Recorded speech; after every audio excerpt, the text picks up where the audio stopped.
우리 말씀 봅니다. 사도행전. 오늘 하나님께서 우리에게 주시는 말씀은요. 사도행전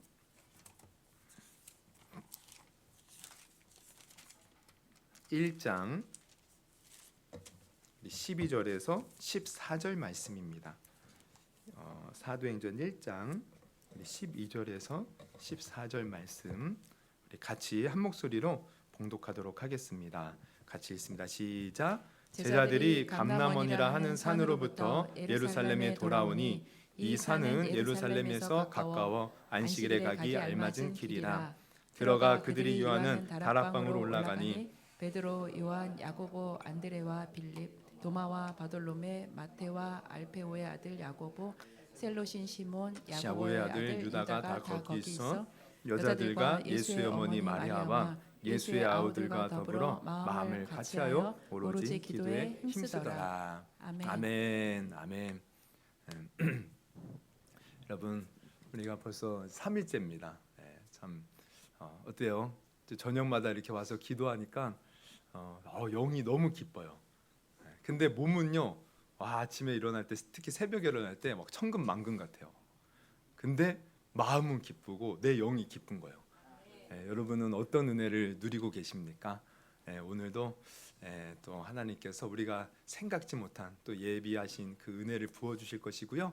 또 끝까지 우리가 갈 때 또 내일도 모레도 또 하나님이 크신 은혜를 우리에게 또 베풀어 주실 줄 믿습니다. 오늘도 기대하는 마음으로 또 우리 말씀 듣고 또 기도하는 시간 되기를 바랍니다. 오늘 우리 본문 사도행전 1장 12절에서 14절을 읽었는데요. 제목은 우리 오로지 기도에 힘씁시다라는 제목이에요. 오로지 기도에 힘씁시다. 발음이 조금 어렵네. 우리 한번 같이 해볼까요? 오로지 기도에 힘씁시다. 여러분, 우리가 새해를 맞이해서 이렇게 기도회로 우리가 모이고 있는데요. 여러분, 기도하는 사람은요 절대 망하지 않습니다. 기도하는 사람은요 절대로 실패하지 않습니다. 우리가 행여나 망하는 것 같은 자리, 또 실패하는 것 같은 상황에 놓일지라도요, 기도하면요 그 모든 상황이 우리 찬송가의 가사에 있는 것처럼 역전되고 맙니다. 하나님은 기도하는 사람에게 절대로 망하게, 실패하게 내버려 두지 않아요. 우리가 기도할 때 하나님은 정말 그 모든 것을요 바꾸어서 협력하여 선을 이루시고 정말 놀랍게 우리의 인생을 이끌어 가시는 줄 여러분 아시기를 바랍니다. 그래서 이 기도는 이렇게 중요한데 이 기도의 중요성을 잘 보여주는 것이 오늘 본문의 말씀이에요. 여러분, 우리가 이제 이 성경을 읽을 때는요, 이 상상력이 동원이 되어야 돼요. 상상력이. 여러분, 이 초대교회 지금 이제 초대교회 성도들, 그러니까 지금 이제 이 감람원에서 이제 제자들이 돌아왔어요. 그래서 이제 이 다락방 마가의, 우리가 흔히 마가의 다락방이라고 하는데 거기 가서 이제 기도를 하는데 이 지금 이 감람원에서 지금 왜 돌아온 거예요? 뭐라고 돌아온 거예요? 감람원이라는 곳에서 예수님이 승천하셨습니다. 승천하셨어요. 그 승천하고 이제 돌아온 상황이에요. 그러면 지금 이 상황에 우리가 이제 생각해 볼 때 제자들의 이 마음, 또 같이 모여 있는 성도들의 그 마음은 어땠을까? 여러분, 제자들은 예수님이 이 세상을 구원할 메시아로 믿었어요. 근데 그들이 생각한 메시아는 예수님이 생각한 것과 달랐습니다. 다윗 왕처럼 무력으로 로마를 정복하고 온 세계를 제패하는 메시아로 여겼어요. 근데 예수님이 어떻게 하셨습니까? 그것과 상관없이 그냥 힘없이 끌려가서 공회에서 아무런 어떤 반항도 하지 않고 대항도 하지 않고 그냥 정말 힘없이 무기력하게 십자가에 못 박혀 죽게 되잖아요. 그때 어떻게 해요? 제자들 다 도망갔어요. 다 도망간 것으로 끝이 아니라 예수님 부활하셨는데도 불구하고 어떻게 해요? 무서워서 막 집에 들어가서 문을 잠그고 막 무서워 떨었어요. 그때 예수님이 요한복음에 가면 보면은 도마가 없을 때 한번 찾아가죠. 야, 평안하라 이렇게 말씀하시는. 그리고 나서 또 도마가 이제 없었어. 잊고 날 때 또 찾아오시죠. 근데 그러고 나서도요. 제자들의 마음 모습을 보면요. 어떻게 해요? 우리 마지막 요한복음 21장에 보면 배 이렇게 우리 고기나 잡으러 가자 하면서 다 그냥 고기 잡으러 자기 이 사명을 다 버리고 가는 거예요. 그때 이제 예수님이 찾아가셔서 베드로에게 네가 나를 사랑하느냐 이제 이거 묻고서 이제 사명을 주시긴 하는데 어쨌든 이 예수님 자기들이 생각한 예수님 메시아인 건 믿어. 그리스도인 건 믿어. 근데 예수님이 무기력하게 십자가 달려 죽으시고 그리고 부활을 했는데 물론 기쁘죠. 예수님 다시 보니까. 근데 예수님이 부활하셨다고 해도 달라진 건 없었어요. 여전히 이 유대인들은 아주 그냥 살기가 등등해서 이 예수 믿는 사람들을 위협하고 있었어요. 여전히 뭐 바뀐 건 없었어요. 이런 상황에서 이제 예수님이 40일 동안 제자들에게 이 부활한 모습을 보이시다가 감람원이라는 곳에서 올라가시는 거예요. 그러면은 옆에 계셔도 지금 현찬을 반해 예수님이 이제는 볼 수 없이 올라가셔요. 물론 다시 오시겠다고 말씀하시지만 그러면은 그 상황 속에서 제자들은 어떠할까요? 막막했을 거예요. 물론 사도행전 우리가 보면은 누가복음 마지막 장도 그렇고 사도행전 1장도 보면은 뭐래요? 예수님이 너희가 예루살렘을 떠나지 마라. 몇 날이 못 되어 위로부터 능력이 내려올 것이다. 성령이 내려올 것이다. 너희가 성령을 받으면 예루살렘과 온 유대와 사마리아 땅끝까지 이르러 내 증인이 되리라 말씀하시긴 했지만 아직 내려온 게 아니에요. 그리고 성령이 내려와서 무엇을 할지 모르는 거예요. 막막한 거죠. 아직 주어진 것 없고 잡히는 것 없고 얼마나 두렵겠습니까? 얼마나 막막하겠습니까? 얼마나 걱정이 앞서겠습니까? 이런 상황인 거예요. 근데 이런 상황에서 이들이 한 일이 뭔가 봤더니 오늘 본문에 나오는 겁니다. 감람원이라는 곳에 돌아왔어요. 마음은 괴롭고 힘들고 어렵고 막막하고 두렵지만 그들이 한 일이 뭔가 봤더니요, 마음을 같이하여 오로지 기도에 힘썼다는 겁니다. 할렐루야. 그러니까 이게 중요한 거예요. 여러분 우리가 인생을 살다 보면 우리도 두렵고 막막하고 어려운 일들이 얼마나 많이 있습니까? 예수를 믿어도 마찬가지죠. 우리가 예수님을 믿어요. 신앙생활 잘해요. 그렇다고 문제없는 인생 어디 있어요? 문제없는 사람 어디 있습니까? 걱정 근심 없는 사람이 어디 있어요? 다 어려움이 있고 문제가 있어요. 근데 우리가 이때 무엇을 해야 하느냐? 여러분 오늘 제자들과 성도들이 그 어려움과 두려움 속에서도 기도한 것처럼 우리도 기도하는 성도가 되기를 주님의 이름으로 축원합니다. 그래서 기도하니까 어떤 일이 벌어집니까? 오순절날이 이름에 성령이 임한 거예요. 성령이 임하니까 어떻게 돼요? 성령 충만함을 받고 이들이 완전히 다른 사람이 되어버려요. 어떻게 다른 사람이 됩니까? 성령이 임하니까 이 성령의 사람이 되는데 여러분 성령이 임하여 성령이 붙드는 인생이 되면요 어떻게 됩니까? 여러분 요한복음 우리가 어저께 요한복음 17장을 봤죠? 이것은 예수님이 마지막 만찬을 하고 마지막 기도하는 내용이 담겨져 있는 부분이에요.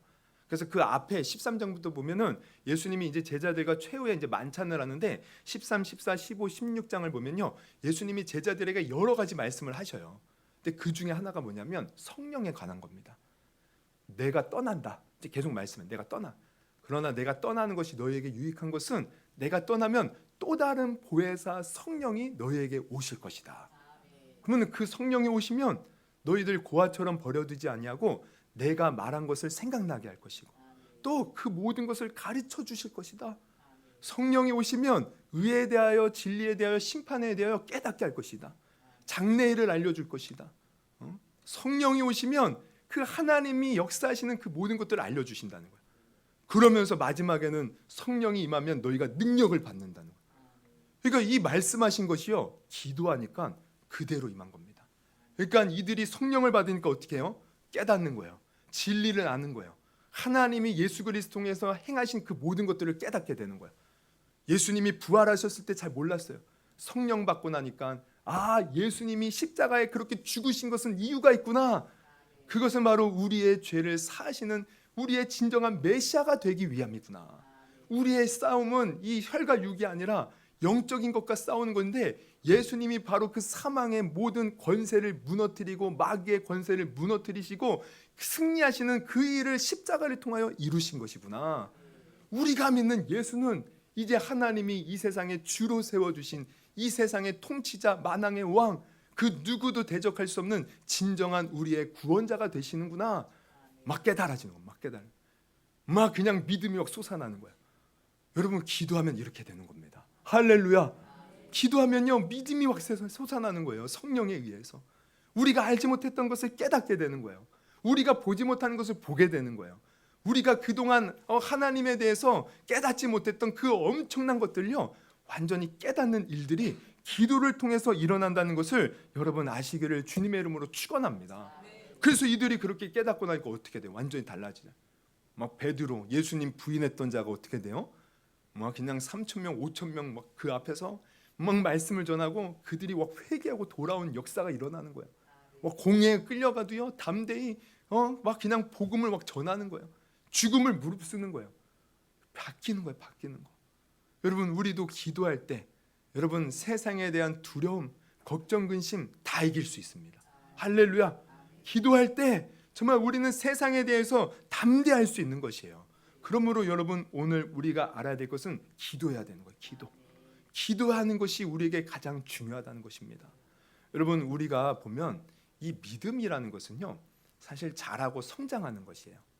믿음은 자라고 성장하는 거예요. 마치 어린아이가 태어나면 어떻게 해요?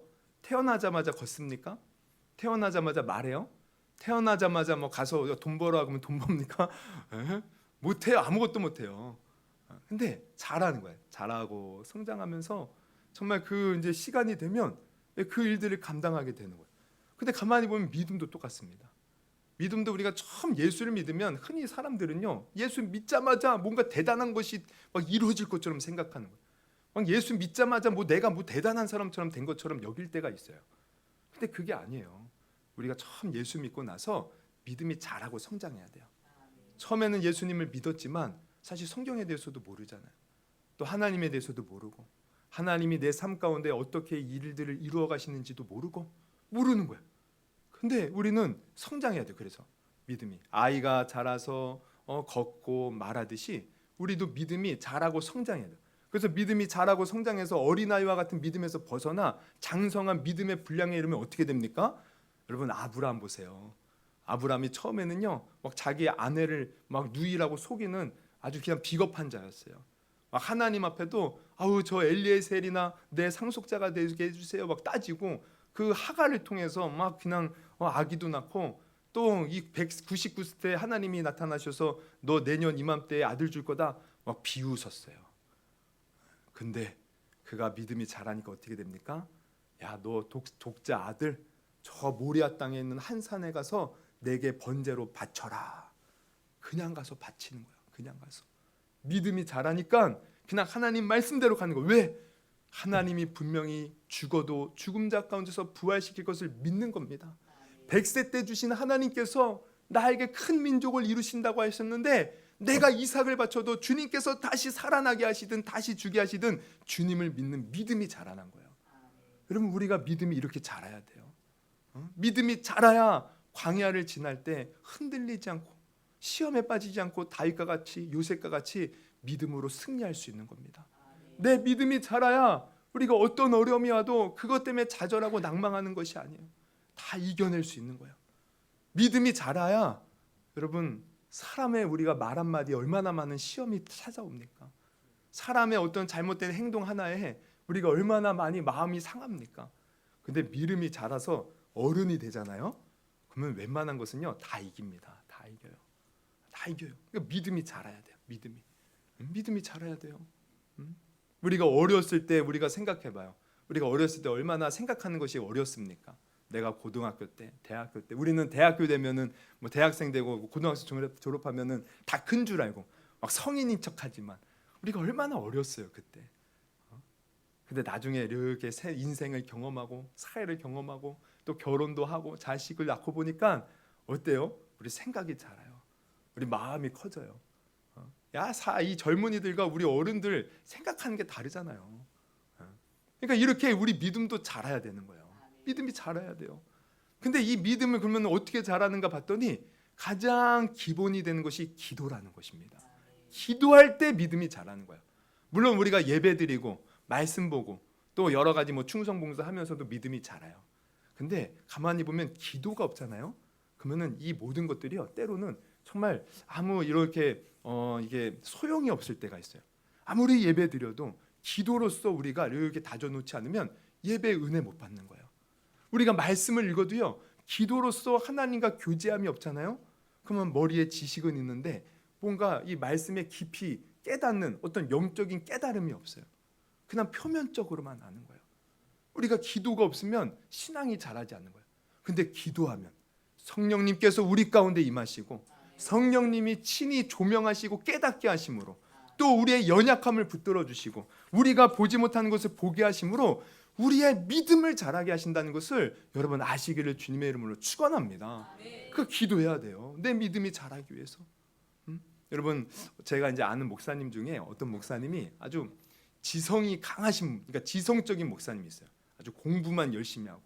그래서 이 목사님은요 얼마나 똑똑한지 이미 대학교 때 뭐 영어를 마스터했고, 그다음에 그 책을 얼마나 많이 읽었는데 그냥 읽은 것이 아니라 이제 영어로 된 원서들 있죠. 이걸요 수천 권을 읽으신 목사님이에요. 아주 천재예요, 천재. 근데 이제 목사님이요 이제 조금 이렇게 이제 부모님이 계시는 이 달동네 같은 곳에서 이제 개척을 했어요. 그러니까 이제 똑똑한데 이렇게 이제 설교를 하면요 성도들이 다 조는 거예요. 다 조는 거예요. 성도들이 다 조는 거예요. 그리고 성도들이 은혜를 못 받는 거죠. 그리고 또 아버지가 이제 계셨는데 아버지가 알코올 중독자였던 거예요. 근데 아버지가 이 뭐가 아들이 이제 교회 이렇게 하는데 그냥 술만 취하면요 뒤 문을 딱 열고 와서 내 아들 그러면서 예배 시간이고 뭐고 아주 방해를 하는 거예요.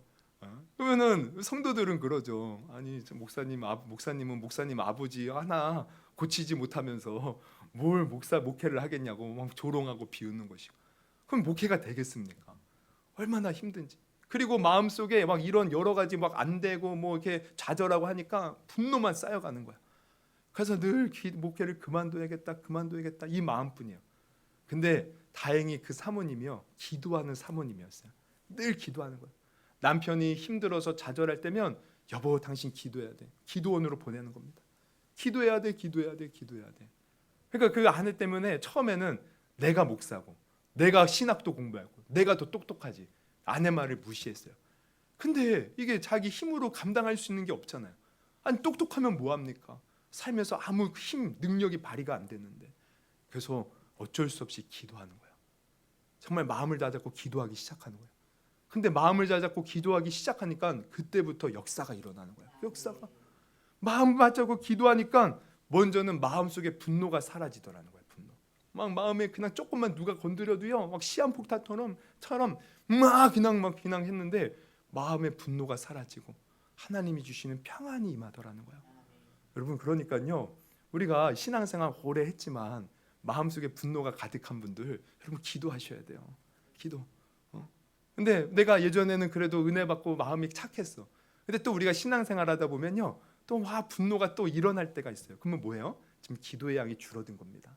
이 은혜가 그친 거예요. 그때 정신 차려서 우리는 더 기도해야 돼요. 그래서 이 분노 내가 어찌합니까? 이거 내가 해결할 수 없어요. 기도할 때 주님이 깨닫게 하시는 거예요. 주님이 깨닫게 하시는 거예요. 주님이 깨닫게 하셔요. 제가 작년 말에 봐야 뭐 한 달도 안 되죠. 사실 말에 여러 가지 일이 바쁘고 하니까요. 제 마음에 분노가 막 일어나던 거예요.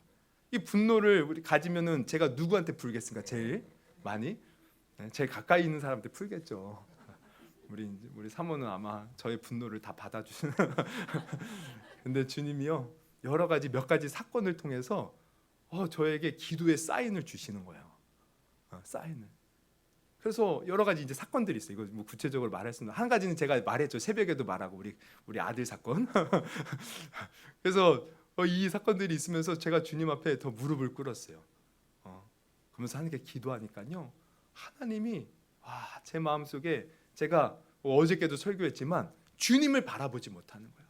주님을 바라보지 못하고 자꾸 상황 보고 형편 보니까 자꾸 내 마음속에 분노가 일어나더라는 거예요.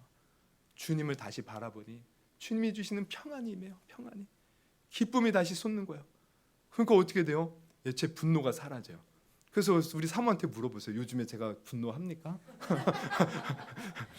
요즘에 그래도 잘하지 않아요? 대답을 안 하시네. 제가 뭐 대단해서가 아니라 기도하니 하나님이 붙들어 주시는 거예요. 주님이 붙들어 주셔요. 그러니까 이 목사님도 분노가 사라지더래요. 그리고 나서 또 이제 깨닫는 게 뭐냐면 기도를 하니까 말씀을 전하는데 어떻게 했어요? 성도들이 은혜를 못 받았잖아요. 그러니까 그 전에는요, 이 성도들 수준이 낮아서 나의 이 지식 많은 이 설교를 알아듣지 못한다고 막 성도 탓만 했어요. 아유, 저 무식한 성도들, 저 무식한 성도들 설교도 못 알아듣고 졸기나 하고. 근데 기도하니까 뭐가 보이느냐? 자기의 교만이 보이는 거예요. 그리고 자기가 설교하는 것이 얼마나 허공에다 대는 이 공허한 말들인지.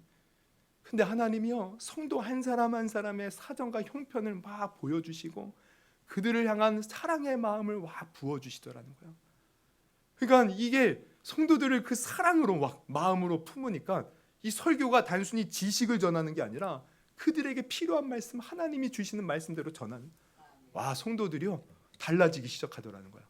자기 설교를 듣기 시작하더라는 거예요. 은혜를 받기 시작하더라는 거예요. 뭐 때문에? 기도하니까. 그리고 그 알코올 중독자 아버지도요, 물론 막 여러 가지 이제 어려운 그런 이제 영적 전쟁이 있었지만 결국은 이 사모님과 함께 기도해서요, 그 아버지도 고침 받았다는 것이에요. 그 속에는 귀신이요 막 떠나가고 아버지가 알코올 중독에서 다 이렇게 벗어났다는 거예요. 할렐루야. 여러분, 기도해야 되는 거예요. 기도할 때 여러분 변화가 일어납니다. 기도할 때 우리의 믿음이 자라는 거예요.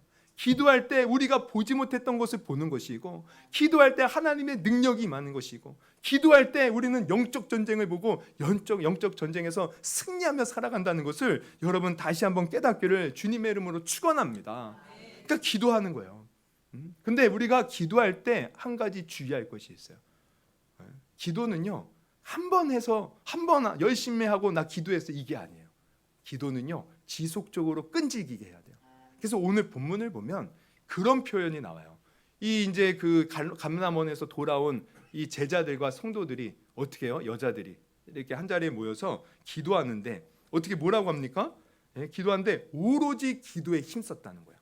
오로지 기도에 힘썼다. 14절 보면 여자들과 예수의 어머니 마리아와 예수의 아우들과 더불어 마음을 같이하여 오로지. 그럼 오로지라는 말이 뭡니까? 이게 오로지라는 말의 의미가 바로 끈질기게 지속적으로 기도했다는 거예요. 그러니까 이들이요, 지금 여기에서 기도가 그친 게 아닙니다. 이렇게 지속적으로 끈질기게 기도하니까 오순절날 성령 받았어요. 성령 받고 어떤 일이 벌어져요? 거기에 유대인들이 그 오순절 절기를 지키기 위해서 각지에서 모인 유대인들이 있었어요. 근데 그들 수없이 많은 유대인들 앞에서 이들이요 방언을 말하는 거예요. 그랬더니 이들이 어떻게 우리 지역의 말로 말을 하지? 막 그러면서 놀래요. 그러면서 이제 어떤 사람들은 조롱하죠. 야, 저 사람들이 술에 취했나 보다. 그때 베드로가요, 그들 앞에서 담대하게 설교를 하는 거예요. 그랬더니 어찌할꼬 하면서 그 유대인들이요 막 회개하면서 돌아와요. 회개하면서. 그래서 수없이 그때 3,000명이 막 회개하고 돌아오는 거예요. 성경에는. 그러면 그들이 모여서 뭘 했나 또 봤더니요, 뭘 합니까? 그들이 또 지속적으로 끈질기게 기도하는 거예요. 그래서 2장에 보면 42절에 이렇게 나와 있습니다.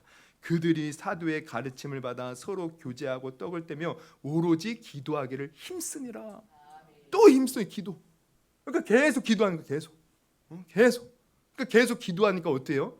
우리가 흔히 초대교회로 돌아가자 이런 말 하죠. 초대교회 아름다운 모습이요, 42장에 지금 오로지 기도하기 힘썼죠. 43절부터 쭉 이어집니다. 43절부터 보면 이래요. 사람마다 두려워하는데 사도들로 말미암아 기사와 표적이 많이 나타나니 믿는 사람이 다 함께 있어 모든 물건을 서로 통용하고 또 재산과 소유를 팔아 각 사람의 필요를 따라 나눠주며 날마다 마음을 같이하여 성전에 모이기를 힘쓰고 집에서 떡을 떼며 기쁨과 순전한 마음으로 음식을 먹고 하나님을 찬미하며 또 온 백성의 칭송을 받으니 주께서 구원받는 사람을 날마다 더하게 하시니라. 기도하니까 이런 놀라운 일들이 교회 안에서도 일어나더라는 거예요. 여러분, 그러니까 우리에게 필요한 것은 뭡니까? 기도라는 거예요. 기도에 우리가 지속적으로 힘쓸 때 우리 하나님께서 우리 가운데 아름다운 놀라운 역사들을 일으켜 주신다는 것을 여러분 아시기를 바랍니다. 그러니까 우리는 어떻게 기도해야 돼요? 지속적으로 끈질기게. 그래서 이렇게 교회들이 부흥할 때 이제 2장에 이렇게 끝나요. 그러면서 3장에 가면 어떤 일이 벌어져요? 3장에 가면 그 유명한 베드로와 요한이 제9시 기도 시간에 성전에 올라가다가 미문에 앉아서 구걸하던 나면서부터 걷지 못하던 사람을 걷게 만듭니다. 그 유명한 말을 하죠. 은과 금은 내게 없거니와 내게 있는 것으로 내게 주노니 곧 나사렛 예수 그리스도 이름으로 일어나 걸어라. 걷는 거야, 걷는 거. 여러분 기도하러 지금 뭐하러 가다가? 기도하러 가다가. 여러분 기도할 때 역사도 일어나는 거예요. 그래서 이렇게 고치고 나니까 또 막 사람들이 몰려와서요. 솔로몬 행각이라는 곳에서 또 베드로가 설교를 해요. 그랬더니 또 그때 와 5천 명의 사람들이 막 교회로 몰려왔다 성경은 기록하고 있어요. 그랬더니 어떤 일이 벌어져요? 이제 문제가 생깁니다. 지금 잠잠히 예수님을 죽이고 난 후에 이 이제 제사장들과 이런 어떤 서기관들, 뭐 사두개인들이 가만히 있었는데 지금 이 사도들이 막 복음을 전하고 막 많은 백성들이 막 글로 막 몰려가니까 시기하기 시작하는 거예요. 그래서 베드로와 요한을 잡습니다. 그래서 네가 뭘로 이거 예수 전하냐? 그러면서 온갖 위협을 가해요. 여러분 지금 이 공회에 잡혔다는 것은 굉장히 위험천만한 것입니다. 예수님이 십자가에 왜 못 박혀요? 공회에서 내린 거예요. 신성 모독죄다. 그래서 빌라도에 끌고 가서 우리 공회에서는 이 자를 사형으로 처했으니 사형을 허락해 주십시오. 그래서 죽이는 거예요. 이 공회에서 재판하는 거예요. 근데 지금 베드로와 요한도 끌려갔어요. 위기의 순간이에요. 근데 여러 백성들이 이들을 따르니까 지금은 우리가 나와주다. 그렇지만 위협을 가했어요. 너희가 계속 예수 전하면 다음에는 니네 스승 예수처럼 죽이겠다고. 그러면서 풀려나는 거예요. 그러면 이거 얼마나 위기입니까? 이제 앞으로 예수 전하면 죽을 상황인 거예요. 그런데 이들이 풀려나자마자 한 일이 뭔가 봤더니 또 기도하더라는 거예요. 그게 이제 4장에 나옵니다. 4장 23절 24절.